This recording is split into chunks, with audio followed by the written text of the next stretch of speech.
전세 가격이 오르는데 매매 가격이 떨어질 리가 있겠습니까? 부동산 무조건 오릅니다. 구독, 좋아요 꾹 눌러주세요.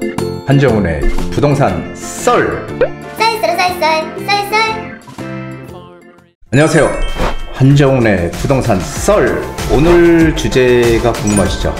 오늘 주제는 전세를 한번 다뤄봤습니다. 자, 전세값이 지금 계속 오르고 있습니다. 지난해 하반기부터 전세값이 계속 오르고 있는데 이 전세값이 과연 언제까지 오를지, 그리고 이 전세값이 우리 매매시장에 어떤 영향을 미칠지 한번 살펴보도록 하겠습니다. 자, 그 전에 부동산 특별 세미나를 진행합니다. 4월 17일 수요일 오후 2시에서 5시 요 사이에 진행을 하는데요. 주제는 총선 이후 부동산 시장 대변혁 시작된다, 이런 주제로 진행을 합니다. 자, 과연 이제 선거가 이제 끝나게 되면은 결과가 나올 거 아니에요. 이제 결과가 나오게 되면은 그 후에 과연 부동산 시장 어떻게 갈지 너무 궁금하지 않으십니까? 그리고 우리가 알아야 될 것은 바로 이런 겁니다. 선거가 과연 부동산 시장에 어떤 영향을 미칠지, 그리고 앞으로의 정책 방향은 과연 지금과 같이 유지가 될지 아니면은 또 다른 방향으로 비껴갈지 궁금하지 않으십니까? 자, 전셋값 지표가 지금 수개월째 상승한다, 이런 얘기가 지금 들고 있습니다. 그래서 부동산이 지금 상승장에 오는 거 아니냐, 이런 얘기들이 있죠. 자, 전셋값을 나타낸 지표가 수개월째 상승 곡선을 그리고 있고 전세 매물량이 빠른 속도로 줄어들고 있어서 부동산 시장 가격이 다시 오르는 것 아니냐는 이야기가 지금 나오는데, 여기에 대해서 지금 많은 분들이 궁금하게 생각하시는 것 같아서 제가 한번 준비를 해봤습니다. 자, 지금 이제 막 이런 기사들 나오죠. 아파트 전세난 우려 확산, 입주 앞둔 아파트의 실수요자 관심. 밑에는요, 매일일보는 서울 전세값 43주 연속 상승, 전세난 심화 가능성. 자, 여러분들 이걸 보고 어떻게 느끼십니까? 지지난해에 역전세 얘기가 각 언론에 그냥 도배를 하다시피 했죠. 역전세가 일어나면 큰일 날 것 같이 얘기를 했지만, 제가 그때 어떤 얘기 드렸죠? 지난해에도 역전세란 이제는 더 이상 없다. 앞으로 역전세가 아니라 전세란이, 올해 시장은 전세란이 생길 가능성이 크다라는 얘기를 미리 제가 드렸죠. 자, 이제 슬슬 그런 기사들이 나오고 있죠. 기사는요, 현재의 그런 어떤 상황을 얘기해 주는 거죠. 미래의 그런 상황을 얘기해 주는 게 절대 아니라는 것도 아셔야 됩니다.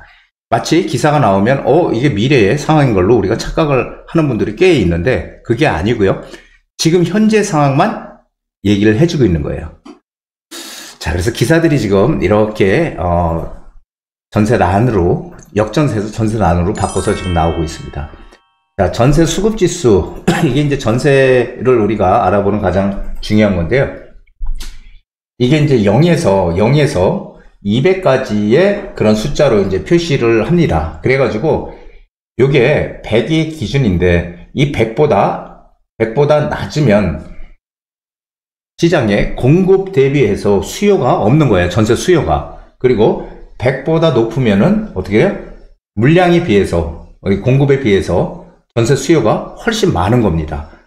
자, 그런데 지금 한번 보시게 되면은 2023년 1월에 거의 80 조금 넘게 이렇게 지금 왔다가 계속 전세값이 지금 올라가고 있죠. 계속 지금 올라가는 지금 상향 곡선을 지금 그리고 있는 겁니다. 이거 전세 수급 지수, 이거 전국이거든요. 한번 전국 한번 보시게 되면은 지표가 지금 전국이 여기죠. 전세 수급 지수가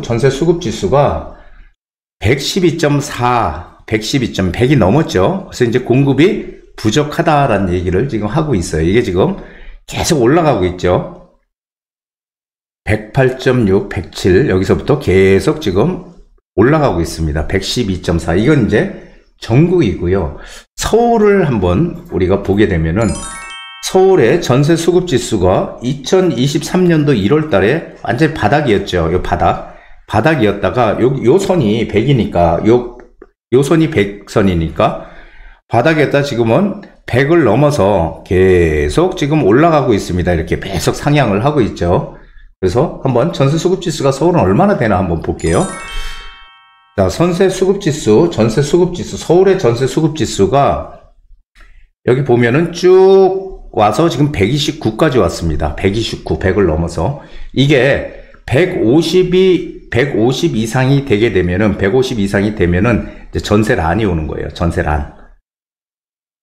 참 이런 거 보면은 엊그제 같죠. 역전세 얘기가 계속 전문가들이 얘기했던 게, 하지만 이제는 역전세를 넘어서 이제 전세란을 우려하는 그런 상황으로 지금 내몰리고 있다라는 얘기를 제가 드리고 있는 겁니다. 자, 그래서 전세 지수가 이렇게 올라가는데요. 이 전세가 왜 이렇게 중요한가? 전세 물량이. 이게 전세 시장은요, 항상 뭐 올라갔다가, 전세 가격이 올라갔다 내려갔다가 항상 이렇게 오르락내리락을 해요. 그런데 지금 현재 상황을 보면은 이 서울과 수도권은, 서울과 경기, 인천 이런 지역이죠.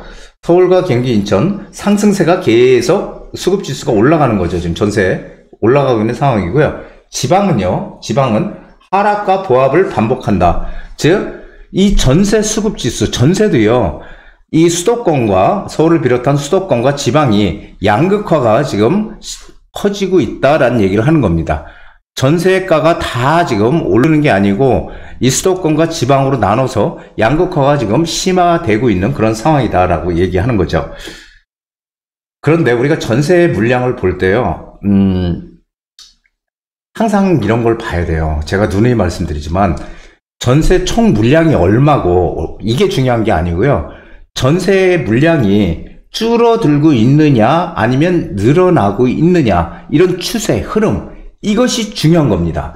전세 물량이 줄어들고 계속 줄어드는 상황이라면 어떻게 전세가 부족해서 이게 전세란이 올 수 있겠구나 판단할 수 있잖아요. 그래서 지금은 전세 물량이 계속 지금 감소하고 있는, 내려가고 있는 물량이 없다는 얘기를 지금 하고 있는 겁니다. 자, 그리고 또 이거는 지지난 2022년도에 가장 우리가 크게 겪었던 미국 기준금리를 폭발적으로 인상하면서 우리도 기준금리를 따라 올리면서 시장이 얼어붙었죠. 그런데 이제 바야흐로 제가 변곡점이 6월달 정도, 늦으면 7월에 생길 거다라는 얘기를 많이 드렸어요. 이게 무슨 얘기냐면은 미국이 기준금리를 인하하는 그런 시기가 이 부동산 시장의 변곡점이 될 것이다라는 얘기를 많이 드렸습니다. 왜? 여태까지는 미국이 아주 높은 그 소비자 물가를 잡기 위해서 금리를 대폭 인상하는 그런 시기로 들어왔다면, 이제 기준금리를 인하하는 그런 시점이 오면은, 즉 그전에는 양적 긴축, 한마디로 통화량을 줄이는, 그래서 물가를 잡는 양적 긴축의 시대였다면, 바야흐로 이제 기준금리가 인하가 되면서 양적 완화의 시장으로 바뀐다는 거예요. 양적 긴축에서 양적 완화로. 이게 무슨 얘기예요? 이제 돈이 더 시중에 많이 풀릴 수 있는 그런 여건을 가지고 있다는 거죠. 그래서 올해 미국 기준금리 인하 시점이 한 6월이면은 가능할 것 같고요. 그리고 늦어도 7월 이내에는 인하할 것이다. 그렇게 되면 시장에 어쨌든 좋은 쪽으로 작용을 하게 되겠죠. 우리도 기준금리를 인하해야 되기 때문에.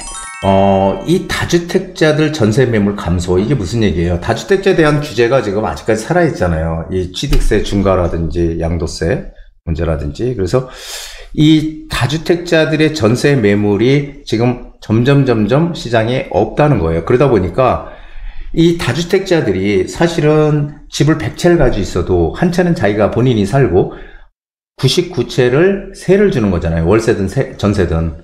이것이 국가에서 이 공공임대주택을 짓는 건 한계가 있거든요. 그렇죠. 무턱대고 많이 질 수가 없잖아요. 그렇기 때문에 결국은 다주택자들이 이 전월세 시장에 한 80% 이상을 담당을 해왔는데, 지금 다주택자 규제가 많다 보니까 다주택자들이 이 서로 구입을 할 수가 없는 이런 상황으로 지금 있기 때문에 전세 매물들이 늘어나기가 어렵다라는 얘기를 드리는 겁니다. 자, 전세 수요는 계속 증가한다는 거죠. 자, 비아파트 전세 포비아. 포비아라는 건 공포를 얘기하죠. 공포. 전세가, 우리 전세 사기 이런 것 때문에, 이 다세대 주택이나 연립주택, 즉, 빌라들, 이런 것들에 대한 오피스텔, 이런 것들에 대한 공포 때문에 이 전세가 아파트 시장으로 몰려가고 있다라는 이런 얘기도 지금 하고 있는 거죠. 그리고 신규 매물, 전세 매물이 지금 없잖아요. 그렇죠. 공급이 부족하니까 공급이 지금 나오기가 정말 힘듭니다. 그래서 정부에서는 어쨌든 공급을 빨리 늘리기 위해서 재건축 재개발을 어떻게든 활성화시켜서 공급을 빨리 땡기겠다고 하지만 그것이 말처럼 그렇게 쉽게 되는 건 아니잖아요. 그렇죠. 자, 그래서 지금 입주 물량도 감소하고 전체적으로 사실은 난국입니다. 서울의 경우에 항상 어떤 지역이든 간에 매년 들어와야 될 공급 물량이 존재하거든요. 그런데 지금 서울 같은 경우는 2028년까지도 계속 공급이 부족하게 지금 돼 있습니다. 그래서 올해 서울 입주 물량이 올해 서울 입주 물량이 16,202가구라고 해요. 평균적으로 입주 물량이. 그런데 서울의 적정 수요, 매년 공급돼야 될 새 아파트 적정 수요가 46,923가구라고 합니다. 그러면은 지금 상당히 부족하잖아요. 이 부족이 2028년도까지도 거의 계속 이어질 거라는 게 지금 서울의 공급 부족의 가장 큰 문제입니다. 그래서 어떻게든지 서울시나 정부에서 공급을 늘리기 위해서 대책을 내놓지만 그런 것들이 대책을 내놓는 데서 빨리 진행되는 건 아니잖아요. 물론 정부의 노력은 당연한 거지만 그래서 사실 이 재개발 재건축 시장에 우리가 기회가 있다고 얘기하는 게 바로 이런 겁니다. 공급을 늘리기 위해서 재건축 재개발 시장을 어떻게든지 끌어올려서 활성화시켜야 되기 때문에 그렇기 때문에 재개발 재건축에 대한 규제들이 지금 막 풀어지고 있는 지금 상황이잖아요. 이런 것들이 선거 이후에 좀 더 가셔야 될 것으로 저는 이제 판단을 하고 있습니다.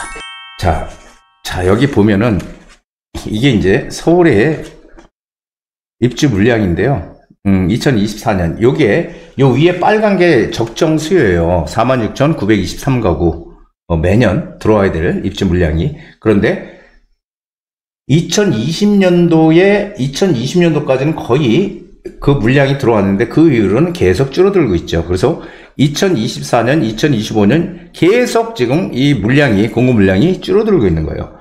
그렇게 되니까 신규 물량이 없다 보니까 이 전세도 신규 전세 물량도 지금 줄어드는 거고요. 그렇게 되고 있습니다. 그래서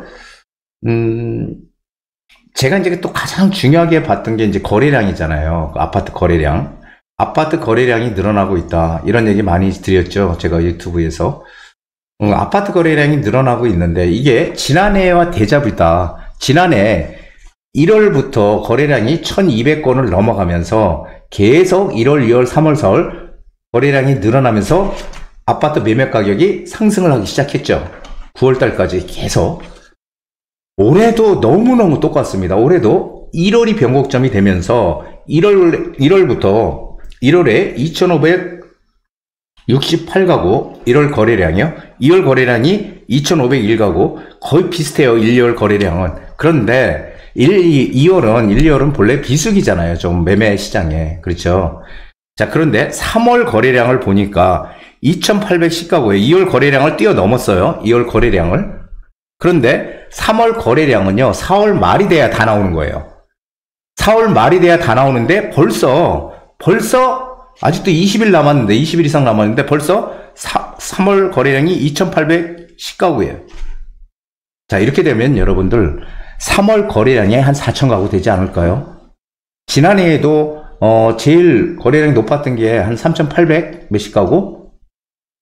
이제 그것을 뛰어넘는 그런 거래량이 3월 달에 나올 것이다라는 겁니다.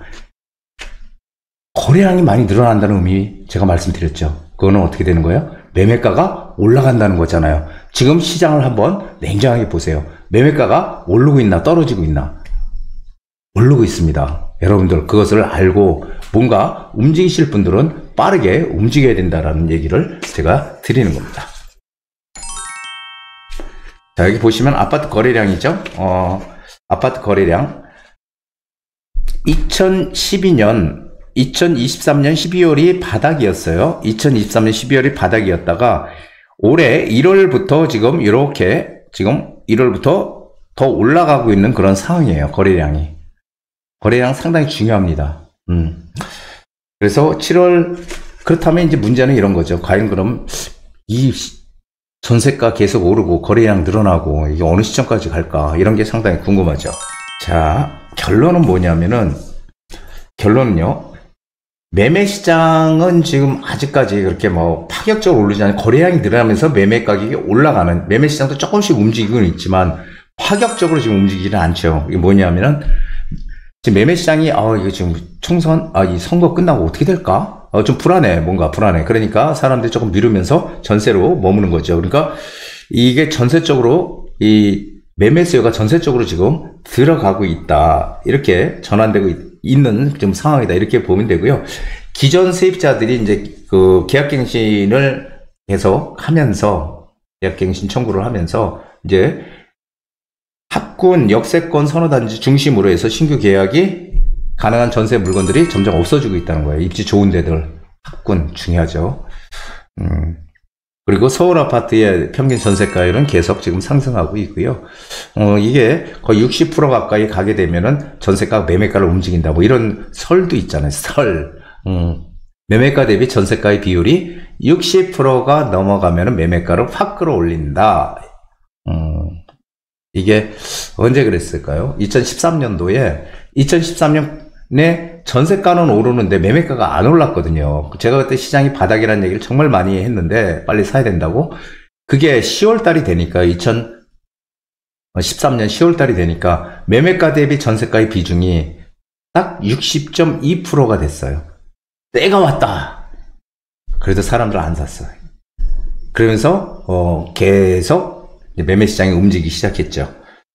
자, 지금 물량이요. 계속된 이제 지금 뭐 물량이 없잖아요. 지금 물량이 평균 서울에 공급돼야 될 그런 물량보다 좀 작습니다. 서울 같은 경우는. 그래서 내년 아니냐 후년 입주 물량이 상당히 증가하기가 지금 어려운 상황으로 가 있다. 정부에서의 노력은 우리가 받아들여야 되지만 그렇다고 해서 입주 물량이 순식간에 늘어날 가능성은 거의 없다는 거죠. 뭐 금세 찍어낼 수 있는 게 아니기 때문에. 우리가 보통 공사기간 있잖아요. 다 철거하고 공사기간만 보통 한 3년 잡습니다. 3년. 그러니까 이게 참 어려운 문제입니다. 지금 향후에 여러분 앞으로 2022년처럼 급격하게 또 금리가 막 폭발적으로 올라간다는 이런 상황만 아니라면 전세 가격은 절대 지금보다 떨어질 이유는 절대 없습니다. 이제 역전세가 아닌 전세란을 걱정해야 되는 그런 시기다라고 생각이 돼요. 그리고 전월세 매물이 지금 계속 감소하고 있다는 의미, 이거는 전월세 매물이 감소하고 수요가 많다 보니까 전월세 매물이 줄어들면서 매매 가격을 끌어올리게 되고요. 그리고 하반기에는 전세란을 오히려 걱정해야 되는 그런 시기다라고 생각이 돼요. 자, 그렇다면 마지막으로, 자, 그렇다면 이 매매 가격이 본격적으로 움직이는 시기는 과연 언제가 될 것인가? 이거 정말 궁금하잖아요. 그렇죠? 매매 시장이 움직이는 이거는 한마디로 전세 수요가 매매 수요로 전환되는 바로 그 시점이다. 이렇게 얘기를 제가 드려요. 이게 무슨 얘기예요? 전세가가 계속 올라서 일정 수준이 되면은 이 전세, 그래서 매매가와 전세가의 갭이 이렇게 전세가가 올라가게 되면요, 이 전세로 살던 분들이 매매로 전환을 하는 시점이 오게 됩니다.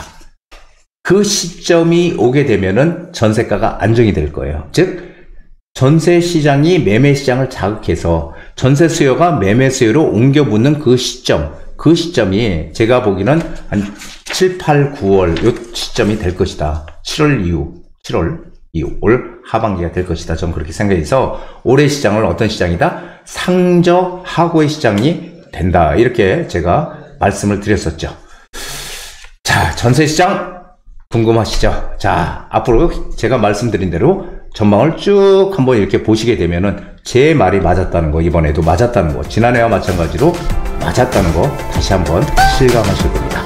자, 오늘 부동산 썰 여기까지입니다. 한정훈의 부동산 DJ에서는 여러분들의 고민을 기다립니다. 영상을 보시고 투자에 관심 있으신 분은 지금 바로 연락 주시기 바랍니다.